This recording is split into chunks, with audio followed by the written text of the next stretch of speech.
drama, bida-bida, woke, opinionated, etc. Aminin nyo, maraming ganyan sa atin. May stay tayo sa lahat ng topics at issue. Comment dito, comment doon. This has become our favorite pastime. I agree. Pero okay lang yan, as long as healthy ang palitan natin ng POV. We are here to listen. Papakinggan natin ang POV ng mga tao. Kung may gusto ka mang sabihin sa first love mo, sabihin mo na. First love! Ewan ko kung nasa ka ng bokong ka, ba't hindi ako pinili mo. Pero, good luck sa'yo. Since naman nakasipogi mo siya, happy na ako sa'yo. First love never dies. Totoo.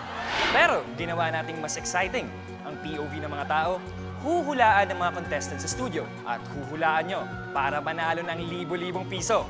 Naniniwala ba kayong first love never dies? A. Oo. B. Hindi. Ako, sinagot ko ay letter A. Oo, first love, never done.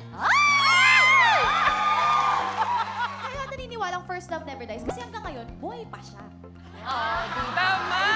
Ako naman na ay naniniwala na ang first love ay namamatay. Tama! Heart, sino ba yung first love ngayon?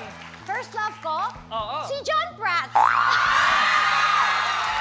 Starting this June 6, magsasama-sama po tayo tuwing Sabado. Sa newest original game show kung saan POV mo, panalo! The people Have spoken! The people